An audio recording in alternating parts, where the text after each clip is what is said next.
2000년 12월 30일 일본 도쿄 세타가야구에서 발생한 사건입니다.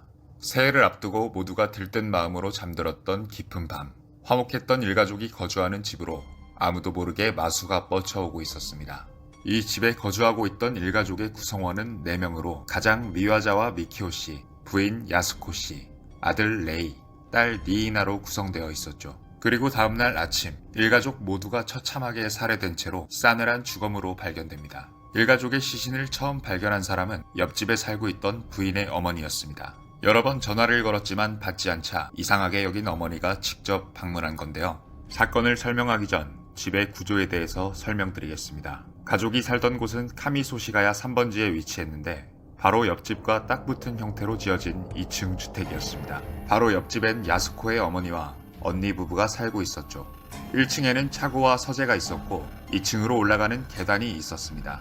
2층은 가족들이 주로 생활하는 공간이었고 아들방과 주방이 있었습니다. 가장 먼저 발견된 건 아버지 미키오 씨였습니다. 그는 2층으로 올라가는 계단 앞에 쓰러져 있었는데 머리, 얼굴 등의 상반신과 엉덩이, 다리를 포함한 하반신이 칼로 무참하게 난도질당한 상태로 발견되었고 시신 주변이 온통 피로 물들어 있었다고 합니다. 부인과 딸은 2층에 쓰러진 채로 발견되었는데 얼굴과 목 등 상반신을 중심적으로 부러진 식칼에 찔린 자상이 가득했다고 합니다. 특히 부인의 상태는 형용할 수 없을 정도로 잔혹했는데요.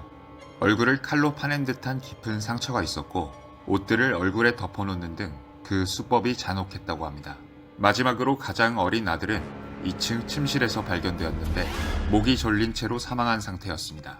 칼에 찔린 상처는 없었기에 가족들 중에선 그나마 온전한 상태였다고 합니다. 경찰은 집 뒤에 있는 펜스 주변의 나뭇가지가 꺾여 있는 것과 창문 아래 지면에서 발자국이 발견된 것을 보고 범인이 펜스를 발받침 삼아 2층 욕실로 침입한 것을 밝혀냅니다. 그리고 11시 무렵 집에서 다투는 듯한 소리를 들었다는 주민들의 증언과 옆집에 살던 어머니와 언니 부부의 증언을 토대로 이 끔찍한 범행이 11시에서 11시 30분 사이에 이뤄졌다고 추정됩니다. 그런데 경찰의 조사 과정에서 너무나 충격적인 사실이 밝혀지는데요. 그것은 범인이 범행 후에 집에서 한 엽기적인 행동들이었습니다. 범인은 일가족이 사용하던 냉장고에서 음료와 메론, 아이스크림 5개가량을 꺼내 먹었습니다. 그리고는 집을 뒤지면서 찾아낸 생리대로 범행 중에 생긴 출혈을 막고 화장실에서 대변을 본 뒤 물도 내리지 않고 본인의 흔적을 남깁니다. 또한 1층 서재에 있던 컴퓨터로 인터넷을 한 흔적이 발견됐는데 인터넷 기록에는 연극 티켓을 예매하려다 실패한 흔적이 남아있었다고 합니다. 한술 더 떠서 2층 소파에서 잠까지 잤는데 경찰은 범인이 10시간 이상 집에 머물렀던 것으로 추정했습니다. 한마디로 4명의 사람을 잔혹한 수법으로 죽여놓고 그 자리에서 음식을 먹고 용변을 보고 컴퓨터를 사용해 연극표 예매를 시도하고 태연하게 잠까지 잔 것입니다. 마치 범인은 경찰을 조롱이라도 하는 것처럼 범행에 사용한 칼, 본인이 흘린 피와 지문 등을 그대로 남겼으며 입고 있던 옷까지 벗어놓고 범행 현장을 빠져나갑니다. 이후 범인을 본 것 같다는 목격자들의 진술과 현장에 남긴 흔적들을 통해서 범인의 모습은 어느 정도 특정이 됐고 금방이라도 체포할 수 있을 것 같았습니다.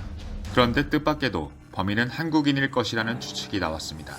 현장에 남아있던 범인의 지문이 서울에 거주하고 있는 어떤 남성의 지문과 일치하고 범인이 현장에 벗어놓고 갔던 신발이 한국에서 판매했던 제품이라는 이유에서였습니다. 그 후 일본 경찰은 한국으로 수사관을 파견했지만 한국 정부에서 수사 협조를 거부했다고 합니다.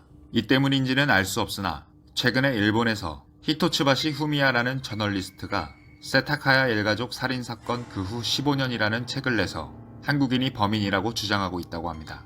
이 사건은 올해로 발생한 지 23년째인 장기 미제 사건입니다.